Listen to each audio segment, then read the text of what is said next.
Hello guys, welcome po sa November 26, 2023 broadcast ng Sapol sa Serbisyo. Ang number one radio show sa DWBL Radio na ngayon po ay inaabangan po at pinapanood na broadcast sa Facebook Live at YouTube Sapol sa Serbisyo.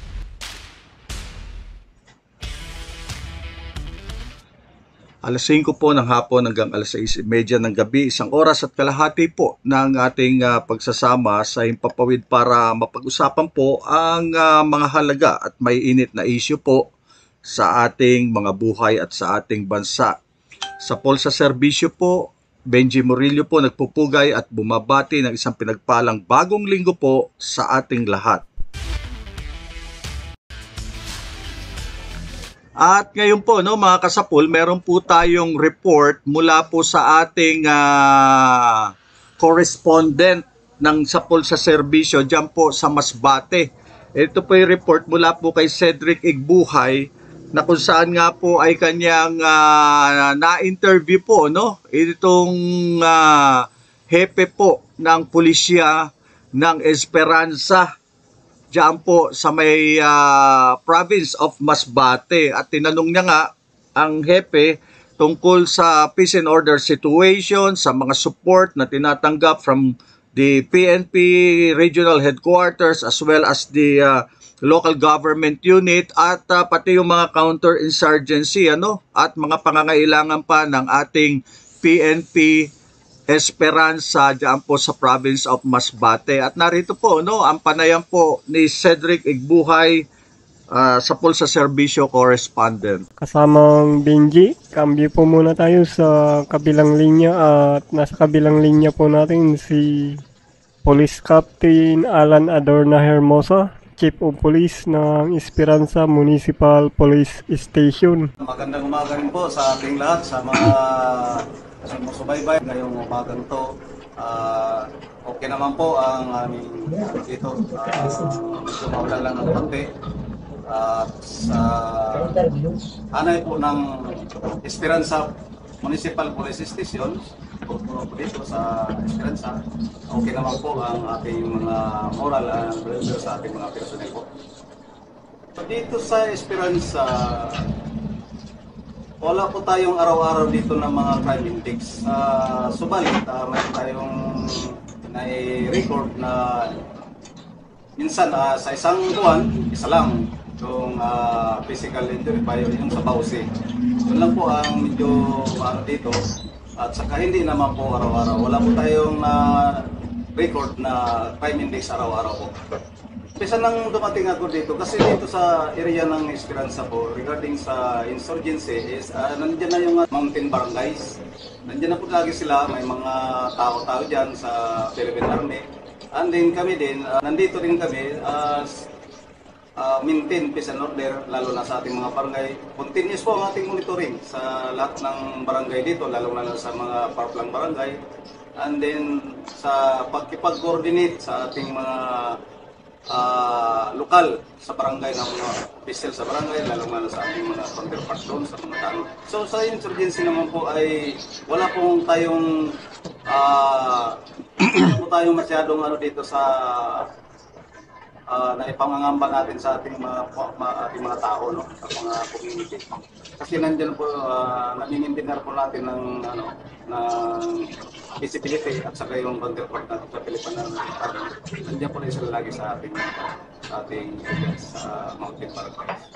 Support naman po, will support naman po yung lalo na sa mga activities namin, yung LGU ng Esperanza ay hindi naman po sila nagpapabaya basta may kailangan po kami ay nagbibigay naman po buwan-buwan. Mayroon naman po silang binibigay dito na suporta talaga galing sa papunta dito sa Municipal Police Station.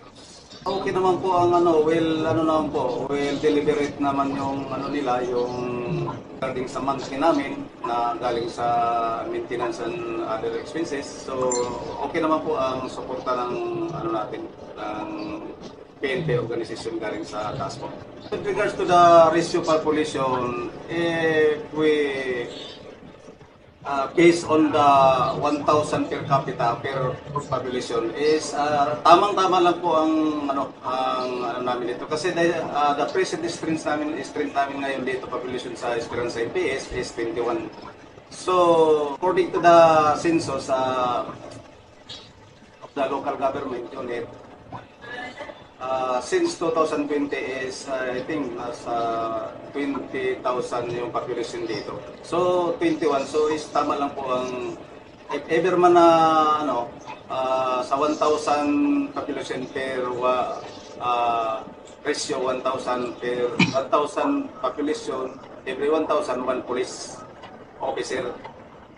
O tama lang po ang natin ang sa ratio. So if ever man na dumagdag yung population this years or this coming year, so siguro po ay tuloy-tuloy naman po ang ating recruitment sa PNP. So malamang madagdagan din ang population na Esperanza Municipal Police Station. Dito sa area ko, wala naman po masyadong pagiging bantak dito sa area ko kasi medyo kontrolado naman po natin ang peace and order, bali po namamalis naman po natin sa pang-araw-araw po, pamagitan ng araw-araw na activities namin, lalong-lalo ngayon tapos na po ang mga pinaghandaan na nakaraan ng eleksyon. So ngayon naman ay pupunta na kami sa mga barangay to conduct dialogue. So visitation and police community relation activities. So malamang yung mga taong mga masasamang elemento so sa presensya pa lang ng police pag kami nakapunta doon, siguro hindi yan sila obra at sila ay medyo din yan magpakita sa otoridad. Panawagan ko na lang dito, lalong-lalo na dito sa Esperanza. So kinakailangan po namin dito sa mga bilang pulisya, bilang taga-Mindanao ng peace and order dito sa Esperanza. Kami po ay nananawagan sa mga community tumulong mag-cooperate sa aming mga programa galing sa taas na inuutos ng ating gobyerno, lalo na sa pamunuan ng Philippine National Police under the leadership of our Chief PNP, Police General Benjamin Corda. So patuloy po namin na kinukumbinsi lahat ng mga community dito sa area ng Esperanza. Kasi ito po sa pamamaraan ng tulong-tulong at kooperasyon ay tayo'y patuloy ang asenso or pag-uswag po ng ating kapayapaan at sa pamumuhay dito sa ating munisipyo sa Esperanza na matagal na nating inasam-asam ang kapayapaan at mabuting pamumuhay.